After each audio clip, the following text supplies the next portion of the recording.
बहुत ही खूबसूरत मकई की बड़ी टेस्टी बड़ी मज़े की रोटी तैयार हो गई है। मकई की पतली पतंग समाटो सी रोटी है और बिल्कुल भी मोटी नहीं है। आम जैसी कि मोटी रोटी बनती थी, ये बहुत पतली सी बनी है। अस्सलाम वालेकुम माय यूट्यूब फैमिली, कैसे हैं आप सब लोग। उम्मीद करती हूँ सब अपने घरों में खुशबाश होंगे।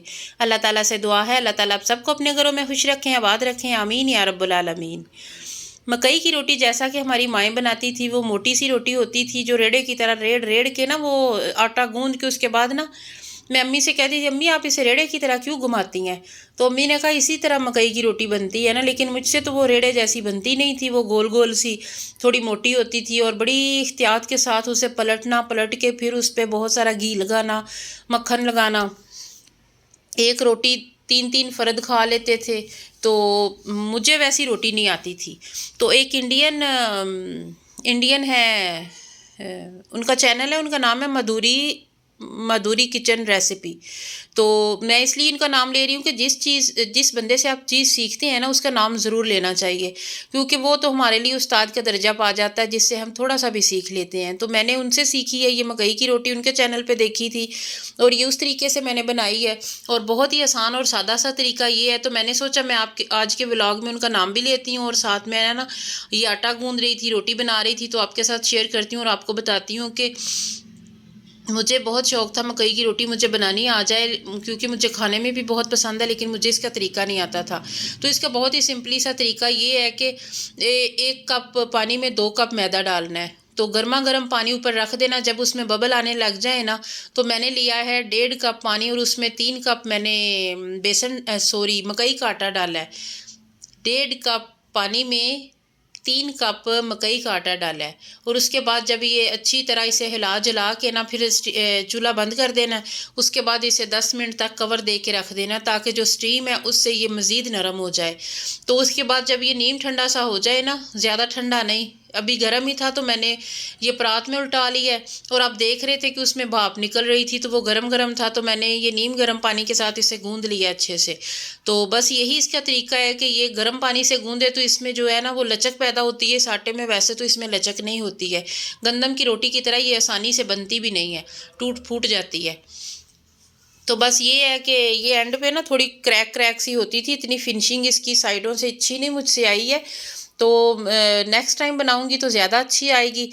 तो बस यही है कि ये बेलनी के साथ बेल के आप जितनी चाहे बड़ी कर ले, पेड़ा बड़ा कर लेंगे तो रोटी भी बड़ी होगी। तो मैं मीडियम साइज़ की रोटियां बना रही हूँ। तो बस इस पे थोड़ा सा घी लगता है, मक्खन लगा ले, सादा फुल्का सा बना लें, आपकी मर्ज़ी है। उसके बाद ये रोटियां बना के मैं बना रही थी। तो साग भी पड़ा हुआ था, तो वो मैंने थोड़ा सा रखा हुआ था, जैसा कि मैं पिछले व्लॉग में बता चुकी हूँ, मैंने साग बनाया था। तो फिर ये आटा जो है ना, ये भी गांव से मैंने मंगवाया है। बहुत ये वो मकई लेके ना घर की, तो वो पिसवा के तो बेचते हैं, उनसे मैं हर साल लेती हूँ। तो बाज़ार से तो बिल्कुल भी नहीं लेती हूँ, क्योंकि उसमें कई किस्म के आटे उन्होंने मिलावट करके रखे होते हैं। तो वीडियो में आगे बढ़ने से पहले प्लीज़ मेरे चैनल को सब्सक्राइब ज़रूर कीजिएगा, मेरी वीडियो को लाइक करें, लाइक करना बिल्कुल भी भूल जाते हैं।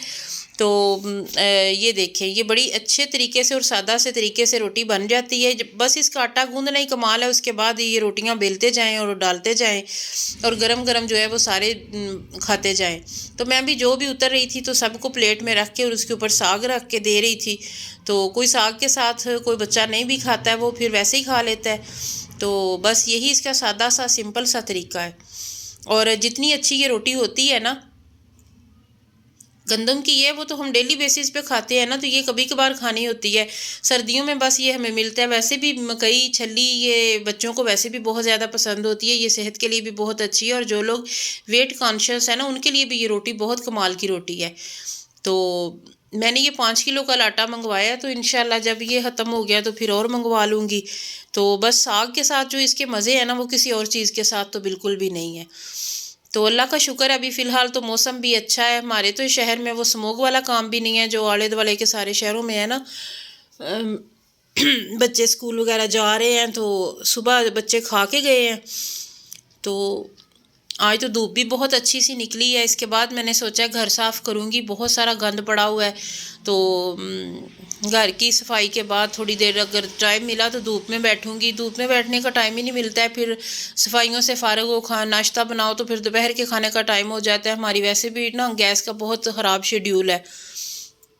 12 बजे आती है, फिर 2 बजे जाती है, और 12 से 2 बजे जो भी पकाना होता है वो पका लेते हैं हम।